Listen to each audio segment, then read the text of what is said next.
what do Betboom want to look towards to find out for the final hero here? Because Betboom, we know, like say, we've seen a lot of different heroes being picked up for Betboom in this core role. So, is there anything that stands out here that goes well with what Betboom already have and plays well with that tree in the lane? I like the Ursa, to be honest. Because it's gonna be a okay, they go for the Slark.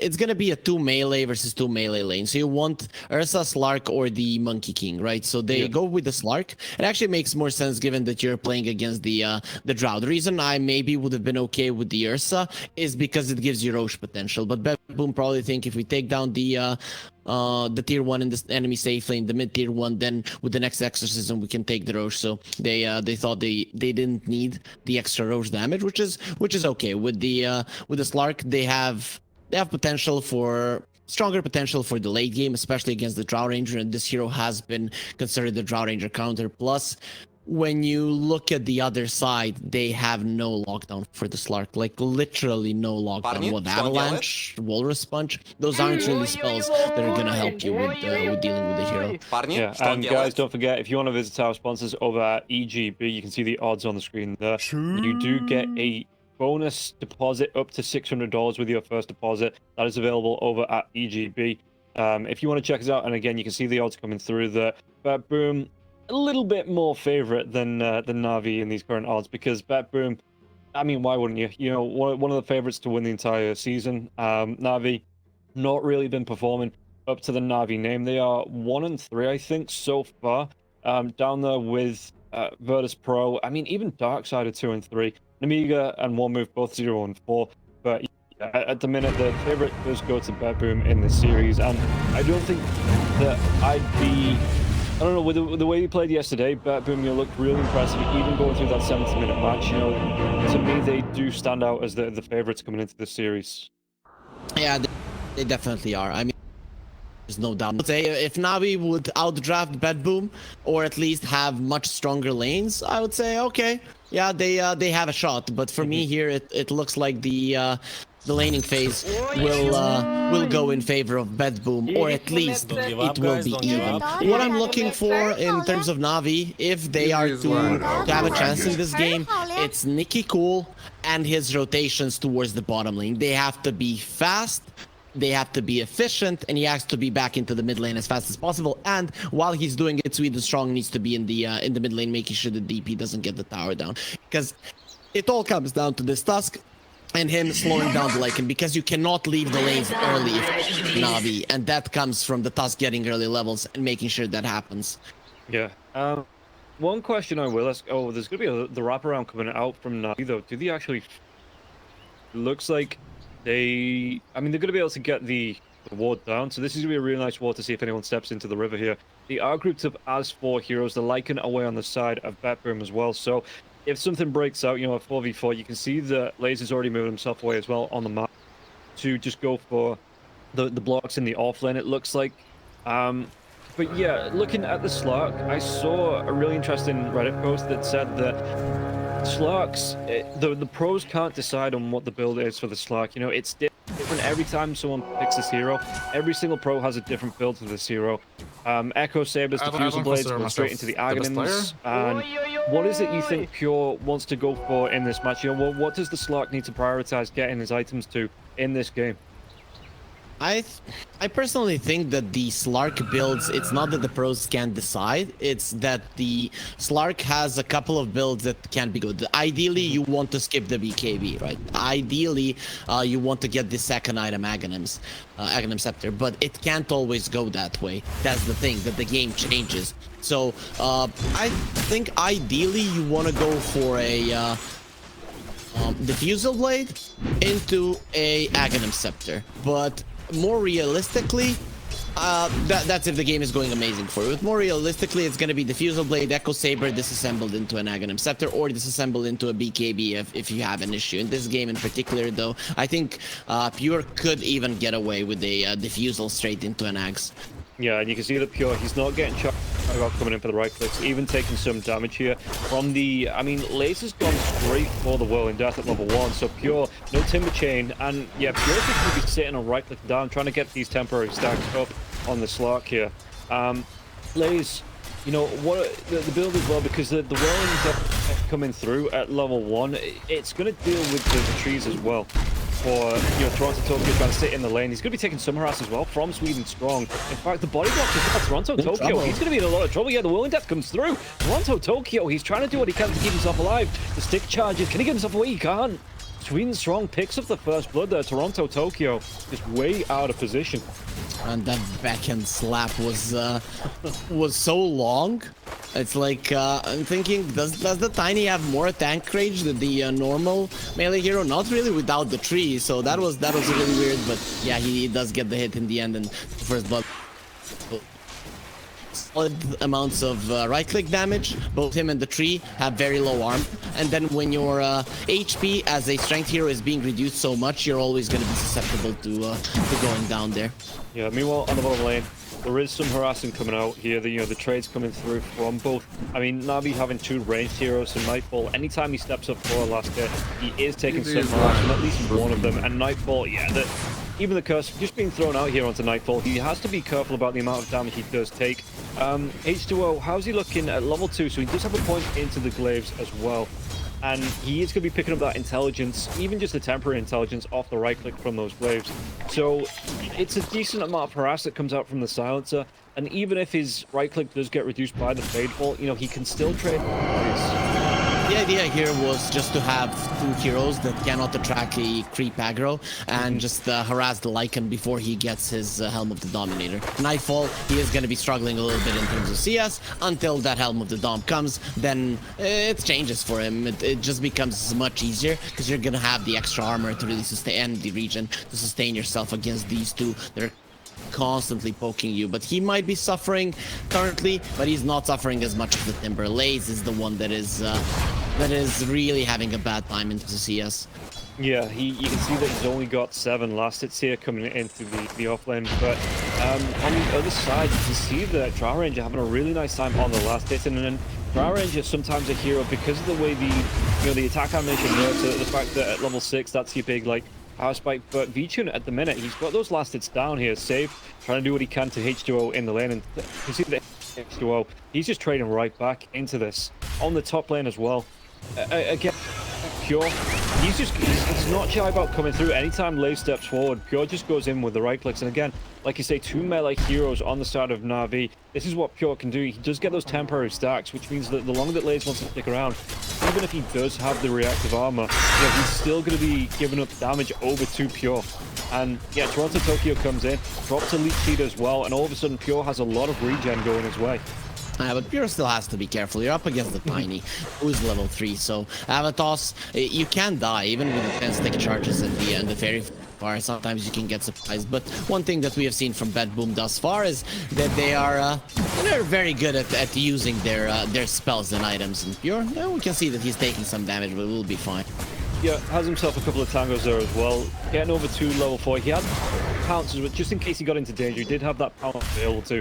And you can see that Navi, they were looking to get in front of him. They were looking to, you know, stop that pounce away to the tier 1 tower, just in case they could potentially get off that first blood. TORONTOTOKYO as well with the native draft, just being able to pull the creeps right back through, so not going to be any farm disruption, or at least try not to be any farm disruption here. For Pure, the lane should just continue to push in favor of that tier 1 tower on the dire side.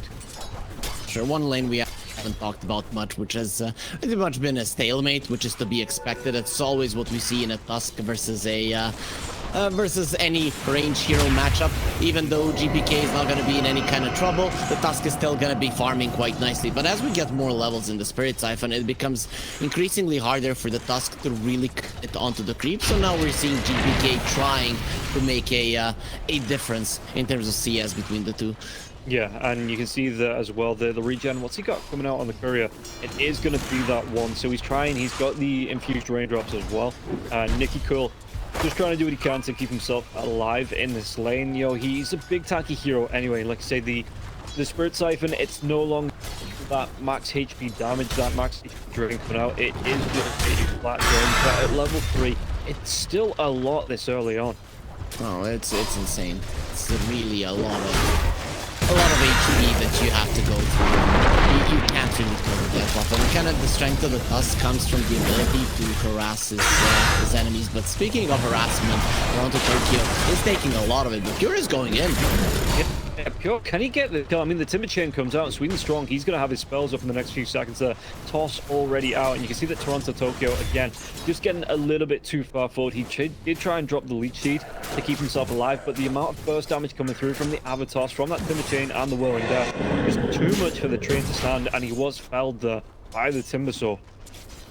Yeah, TORONTOTOKYO is still getting used to the laning mechanics of the safe lane. That is something that if people have watched their interviews that they've took, he was saying that there were some issues in the lane. Now it's looking better, but it's still not perfect. So in the future, probably we're going to be seeing TORONTOTOKYO even better in the lane with Pure. But for now, he is going to be making these slight mistakes that twice will cost him his life. But at the end of the day, at least he forces the enemies to use a lot of spells, and then Pure can farm. Yeah, and H2O, they're getting a little bit too far forward. The Rubik holding the telekinesis and the Fade Ball until he knew he was in kill range against the Silencer. And the Silencer, even the Wolves coming in to chase down and do the damage there. So getting the kill over onto the Silencer, and it gets Betboom on the board. This is that part of the game where the Lycan will get his Helm of the Dawn. It is done. And when we have to expect Nicky to somehow help him, right? First, you need to deal with the mid lane, with the siege, which is something that he's doing.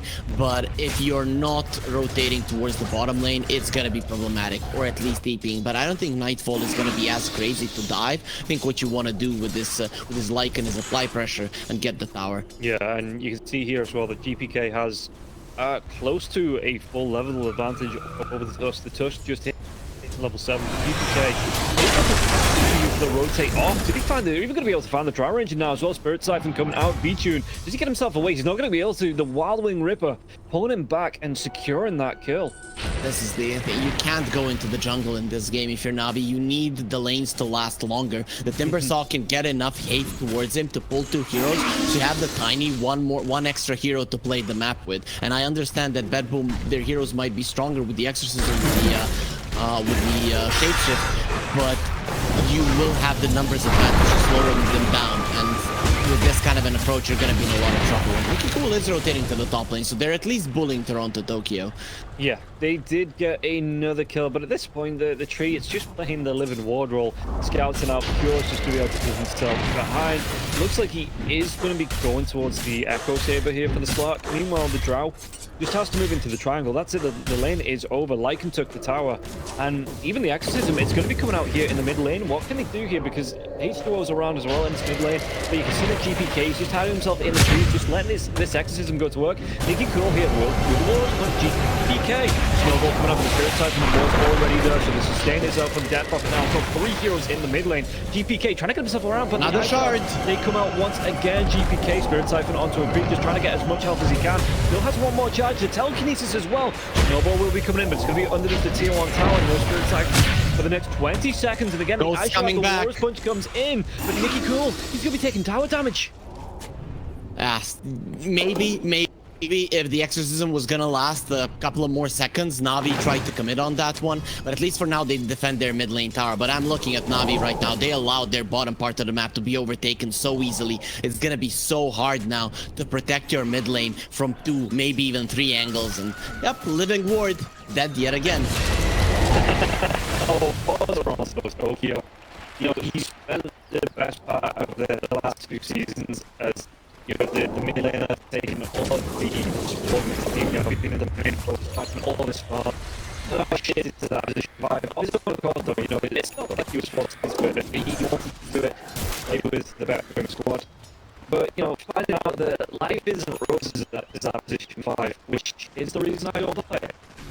No. This is the thing. When he played the mid lane, he always wanted his position 5. I know in games that you're losing or not doing well in, like, they're ganking me. What are you doing against position 5? Go and die there. What the hell? And he's like, yeah, my cores, they want me to die. And he's taking this role quite literally because he is 0 and 4. And Navi have gotten only 4 kills thus far. So it is TORONTOTOKYO that is giving them all of the kills that they've gotten so far.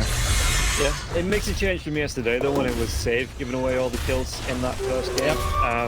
Yeah, he's maybe just yeah, they take turns. He sacrificed himself. Speaking about sacrifice, it's not even a sacrifice. He's dying for nothing again. Top lane, Navi, they pick up the tree. 3, 0, and 5. Navi, 5 kills to them, eh?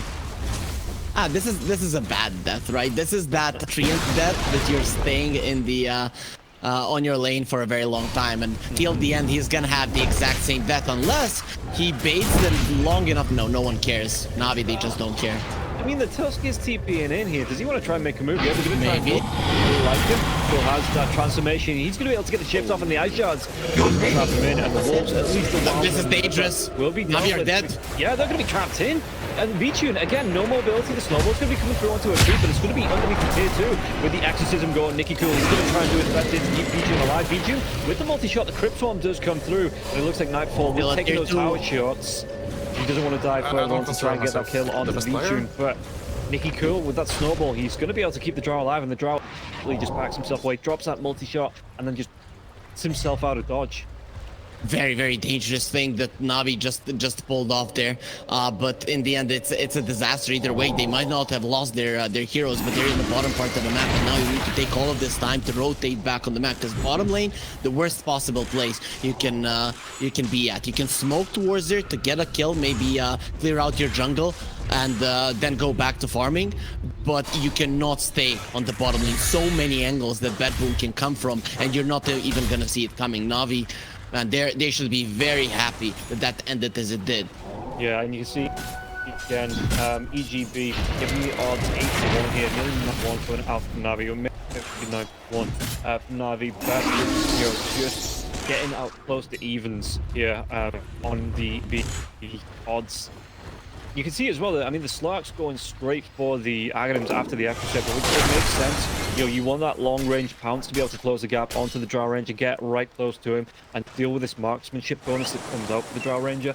But Vtune, how is he looking? He is second to bottom net worth. He's about 1,400, yeah, 1,300 gold behind the Slark as well. So the Slark at the minute, just having a really good time here, Pure, not really being contested on his farm. 0-0-0 for him here, Slark, which just shows up he's having the perfect PvE game at the minute. There it is, the smoke from Navi to push out Betboom from their big jungle, but Betboom read it. And then just go for a counter smoke immediately, then it's gonna be very easy to get the kill. Yeah, they might try and chase down. Sharkham will be coming through here from laise, so it looks like the Death Prophet going to be backing himself away. Doesn't want to overcommit, but Exorcism is going to be 20 seconds away. So like you say, if they can force a fight here down on this bottom part of the map, and then maybe look to rotate, if they have that Exorcism up, they could potentially look into the rush here on the side of the Betboom. When you look at Navi's lineup, they're much more reliant on getting the kills. The Tusk and the Tiny, they rely on these early skirmishes that you get the kills from, whereas Betboom's lineup, they still get towers. They're still very good at taking objectives, so their timing is just yet only now coming. Navi, they're definitely feeling the pressure currently, and way too many heroes are on the bottom lane, and they can't even protect the tower. It's still gonna go down. Yeah, you look at this, the Ancient Black Dragon, the transformation comes out here, shaped it from Nightfall. They might be able to get a kill on the backline, so Save going to get himself away from this one. Chakram's going to fly through, but Save, he's still alive for now. And they're going to be able to get a kill to Swedenstrong. Laise is chasing out. They do eventually get the kill. Ice Shards takes him down here, but Laise will be in trouble. They lose 3, and they're going to lose a tier 2 tower, like you say. The shapeshift here for the Lycan, he's got that Ancient Black Dragon still going. So now, you know, Betboom, okay, they've used that Exorcism, so maybe they don't move into the pit for now, but again, it pulls all the aggro away from Pure, who, again, he's just pushing out this top lane, find the farm onto the and get him closer and closer towards that Aghanim scepter. I like that Betboom went for this kind of approach, and that it's working out. I feel like in some of their games, they're relying too much on individual skill and the way that they're utilizing spells, and sometimes it's just a problem for them because you miss 1 or 2 spells, which we don't even on the screen, and it's not working out too well because that's what you put all of your trust in. But in this game in particular, it's not so much about spell usage as it is in terms of positioning, and they've been positioning quite nicely, but now I have to say they haven't gotten a pushback. When you defend the tier 2 on the bot or on the top, if you're dire, you see the enemies, you need to jump them immediately. If you're waiting for the tower to drop low and allowing the enemies to choose when the fight will start, you will in 99% of the case cases lose that fight, because it is not you choosing when it starts, it is not you initiating, it is not you surprising the opponents, and they're coming from 10 angles, and you won't be able to respond. You just get surrounded completely. So I'm kind of surprised that Navi just stuck around that tower, waiting for it to get low, and then they started running away. At that point, it was too late. Yeah, TORONTOTOKYO is back now. It was just a game crash, so he's going to be able to get himself right back into it. Not a major pause here, so the tempo not going to be disrupted for either side. And so what do you want to be doing here if you're Navi to get yourself, because I mean the net worth, the kills are even, but 15 minutes into this game, 16 minutes in, it's an 8k net worth lead here coming out for Betboom. And they are losing objectives around the map. You know, how did they get themselves back into this, Navi? I mean, I don't know if they can get back into it, but I think the goal remains the same for their lineup. You need to be somewhere with the timber and know when the enemies are coming for him. When they are, you would, without hesitation, jump on the first hero that you see. You blow him up. If you can't do that, the fight is lost. And if you can't do that in this game, probably the game is lost. So you just go for plays like that. That's what your lineup is built to do. But I haven't seen Navi even once in this game jump someone without hesitation. Though now they do have a blink dagger on the Tusk, so it makes it slightly easier to really go for plays like that. Okay, yeah, we'll see what they're going to be able to do here with this blink on Nicky. What gaps they are going to be closing, and what heroes they're going to be able to gank off. I mean, Nightfall, you look at him, he's going to be using that shapeshift form again, just to get himself around the map, do a little bit of scouting here as well. But it looks like Betboom, they want to apply pressure to the next tier 2 tower in the mid lane here. Dpc forcing it out, but you can see Navi in the jungle, just looking there, finding some farm, maybe looking to catch somebody out. Pure, he's playing it safe though, that Spidey sense, it's tingling, and he's moving himself back. He's got himself the Aghanim Scepter as well. It looks like he wants to go back for another Echo Saber here as well, you know, with the Ogre Axe being queued up, about 180 gold away from picking it up, so maybe this Ancient stack right back into the Echo Saber, and then potentially, you know, he quits this PvE lifestyle and gets himself into the fights. But the smoke will be coming out here from Navi. Let's see which way they want to rotate, and how are they going to be able to find anyone out, because again, Beach, he's not with the team, he's just looking to find some farm in this lane. Betboom, they're always aware. When Navi are going for a smoke, Betboom are going for a counter smoke. They just don't want to be initiated on, and if that's not the case, if Navi aren't getting that first kill with the global silence and the jump, the fight is over for them. Yeah, smoke's going to wear off in the river though. Dave, do they have the engagement coming on to Nicky? Nicky, he's going to be silenced. He doesn't have that BKB now. Little iShot comes out, but that's a double pounce from Pure, so Pure will be getting involved here. Gets himself a kill, or a second kill on the board on the Slark, and now they have that exorcism up. They've got the kill onto the Tusk. They're going to go for even more. Swedenstrong, he gets that pop back. Pure though, iShot's flies through, stolen by the Rubik. Yeah, can they get in range of the telekinesis? It is down for the next 5 seconds, but they have that range. He's going to overdive, and Swedenstrong not going to be able to get himself away. They can move into this pit with the exorcism if they want to here now, Betboom, and it looks like that is exactly what they want to do. He should have taken that tree and then jumped over the cliff. But you saw, as soon as it's Betboom initiating the fight, it's panic from Navi. Of course, the gold lead now, it's insane.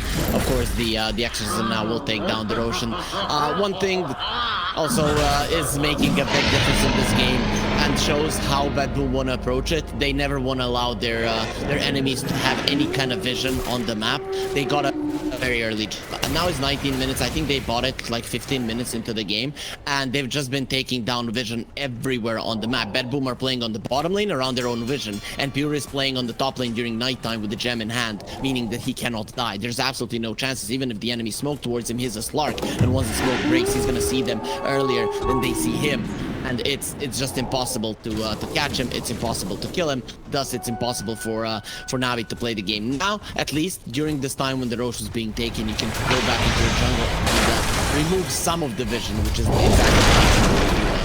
Yeah, you can see that there was the outpost snatch coming back in. Oh, they're going to be able to get a gym with the laise. Laise doesn't get himself away from this. He's just dead. Straight up Slark stepping into this game now with this Aegis, with the Aghanim Scepter, going towards the shot as well. Not going to be too far away from that. The gold needed about 200 gold, and Pure, he wants to go for more. He actually hits it onto Nicky. Nicky going to be jumped around the attack. Sounds comes through, so no snowball, no ice shots just yet. And the chase on from Pure. Pure is going to be able to pick up another kill here in this game. 3-0 and 2. With the shard of the Slark, any chances of Navi are gone. Because even if you would get the perfect initiation, there is gonna be a depth shroud protecting whoever it is there. Slark has an Aegis, so he can be aggressive, and if anyone else gets jumped, they're gonna be instantly protected by the depth shroud. That makes it impossible for Navi to defend even the mid lane. They have a tiny, but he doesn't have a blink, and I don't think swedenstrong is ever gonna get it. Again, you know, swedenstrong tiny strikes once more and not getting the blink at the at a timing that is needed for his team. Yeah, and like you said, the power spike on the tiny, if he doesn't have that blink, he's long past the point of being able to just jump in, or maybe on the Rubik, because the Rubik only has 1,000 health. But, you know, being able to jump in, get the Avatos combo off, and get the blow-up potential coming through here, it's just, it doesn't work. And I think it's like be a sign for Navi to stop taking the position for Tiny, because it just, every time, like I say, every time we've seen it, it just doesn't seem to work for the team. As Nicky Cool, once again, Exorcism is going to be popped, and they pop Nicky Cool. Global Silence will be there, but Purity says, okay, I'm going to right-click. What? Silence means nothing to me here. Laise can't get himself away. GPK picks up the kill, and they're even going to be able to go. The Exorcism comes out. They might be able to pop this Aegis now onto the Slack, but the telekinesis onto the Drow Ranger, just building right up close here. So Pure, he's got a front row seat to get right clicks coming through onto the Drow Ranger, and Drow at least gets the force that back to the base. But his other teammates not going to be so lucky. Nicky Cool taken down again. That is the dieback coming through, and Betboom, they're just starting to take over the space. No, they don't need to stop, right? No one is even close to dying. Pure getting close to it a couple of times, but he still has the death shroud, so his life is not going to be taken. And this game one is just over. And GPK, they're waiting for his rampage. Oh man, they're just such nice teammates. Yeah. Toronto. Take it. Yeah, because he's like, I'm the one true mid laner, and that is just the nastiest thing I've seen all day. Well, at least DPK's not gonna laugh about it. You know, there's no salt, no tilt over that, as it looks like Betboom. They're just looking to close out that game. Yeah, he was having fun. You saw him on the webcam there. He was having fun. Yeah, he thought that right click was gonna get it, but Silencer, he